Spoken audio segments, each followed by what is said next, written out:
For the second straight season, the Dallas Cowboys open with a loss against the Tampa Bay Buccaneers, 19-3, as the Bucs come into AT&T Stadium and leave with their first win of the 2022 campaign. And now Tom Brady 7-0 against the Dallas Cowboys all time. Welcome into the First Word, presented by Dr. Pepper, here from the Star in Frisco, alongside the former Cowboys, Barry Church, Nate Newton, Isaiah Stanback. We're going to break down what just happened at AT&T Stadium here over the next couple of minutes. But Isaiah, I'll start with you. Defense probably trending in the right direction. Micah Parsons had a couple sacks, both in big-time situations on third down in the first half. Held this Tampa Bay offense at bay really throughout the game, except for the one touchdown to Mike Evans in the third quarter. But the offense just never got off the ground. There's an artist I used to listen to. His name was Bubba Sparks. His number one single was "It's Ugly." It is. Up in here. And that's exactly what it was tonight. These guys just couldn't get things figured out offensively. Dak Prescott was inefficient, to say the least. It's unfortunate that he went out with an injury. But prior to that injury, he was off balance, off kilter, inaccurate, couldn't get his guys the ball, seemingly wasn't reading defenses properly. He was throwing routes into coverages that you shouldn't be going to. Every play that's mapped out there, there's coverage beaters, and he was just going completely the wrong direction. And the ground game was working. You know, Kellen Moore, we've talked about it in recent times. When something's working on the ground, Kellen Moore always struggles to seemingly just stay with the run. He wants to get to the pass, and it showed up again tonight. And we just said all before the game that we would just try to make them one-dimensional Tampa Bay.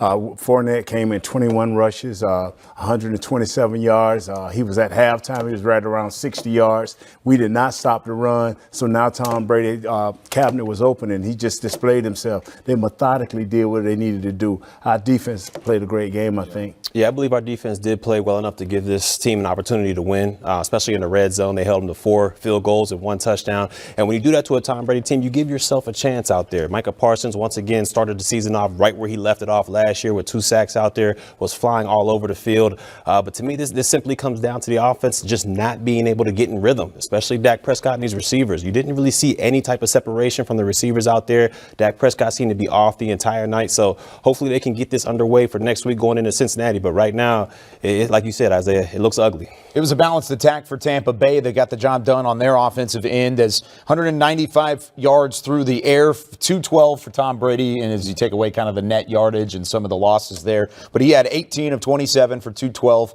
had a touchdown and an interception. Then on the other side, Leonard Fournette, 21 carries, 127 yards. He really got after the Dallas defense in terms of the physicality. It felt like he was laying hits play after play after play, and it wore him down toward the back half of that third quarter. They did a good job of just attacking. You know, we talk about how the offense of the Dallas Cowboys needs to be more aggressive in terms of coming downhill. We talk about don't go sideline to sideline against these linebackers. Well, Leonard Fournette and the Tampa Bay Buccaneers took our word for it, and they came straight downhill. They were pulling like my guy Big Nate likes to see. Those guards and those tackles, those guys were coming up, working up to the linebackers, and then they let their big boy back come down there and just batter ram them his way into the first downs. I mean, they were just methodical. They just beat at us, and then you saw some of them runs that was for 2-3 yards early, start turning into 5, 6, 7 yards, and then Julio Jones reverses. I mean, that's when you can start just opening your playbook and things start happening, and we didn't adjust.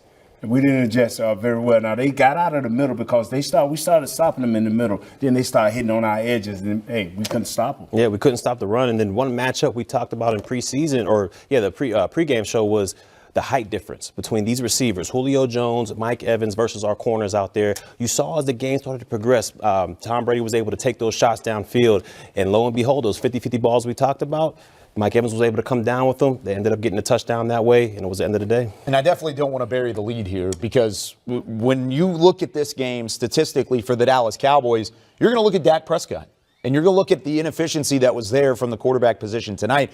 Dak doesn't normally have games like he just had. I mean, he ended up with a stat line, 14 of 29, 134 yards, no touchdowns, 1 interception. And Dak specifically, with 7 minutes left in the fourth quarter, statistically had his worst passing completion percentage of his entire career in a single game up until the 7-minute mark in the fourth quarter. Completed a couple passes late, and he was able to get that up to a little bit higher. But overall, what did you see from Dak Prescott and how he never really had a chance to get that offense off the ground? He looked like a quarterback that needed the preseason. Yeah. He looked like a guy that was his first time getting out there trying to get some real life reps. I don't care how much you have these collaborative practices. I don't care how much you practice full speed. It's not the game.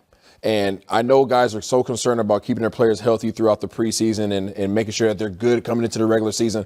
But let's call it how we see it. With all the changes that they had on the offensive front, with all the changes they had at the receiver position, the continuity was not there, and it showed itself tonight. And the funny thing about it is our offensive line, they played okay, but then still started to hold it. I mean, excuse me, the offsides, and then the big holding. I mean, the young guy on the left side played okay. Your left guard that came in as a backup played okay. Your center held Vita Vale kind of virtually nil. But that right tackle kind of caved in as the game went on. Yeah, and then when you look at Dak Prescott out there, he was definitely off. He was inconsistent throughout the entire day. But what has me concerned and had us all concerned pretty much all offseason was this receiver room. There was no separation between them and the defensive backs. I know Dak Prescott has to be a little bit more accurate, but there was no room for him to throw that ball in there. The receivers weren't making any contested catches out there. CeeDee Lamb and those boys, they got to step it up. They got to step it up. I think really collectively as a team, the Cowboys would like to see a step up next week because it doesn't get much easier. The Cincinnati Bengals, coming off of a loss today against the Pittsburgh Steelers, will come to AT&T Stadium, and it'll be another tough matchup, a physical matchup in week 2, just as it was in week 1. And they've got some injuries to deal with. Dak Prescott in a hand, Connor McGovern did not return, and Jaron Kearse left with a left leg injury as well. So we'll have plenty of updates throughout the week on DallasCowboys.com. We leave you with some final stats from this one as the Dallas Cowboys fall in week 1, 19-3. The final score. You can get more reaction and more post-game coverage on Cowboys game night coming up at 11 p.m. Central Time. We will take you through highlights, stats, and interviews from the Cowboys locker room following their opening week loss of the 2022 season to the Tampa Bay Buccaneers. More to come on DallasCowboys.com.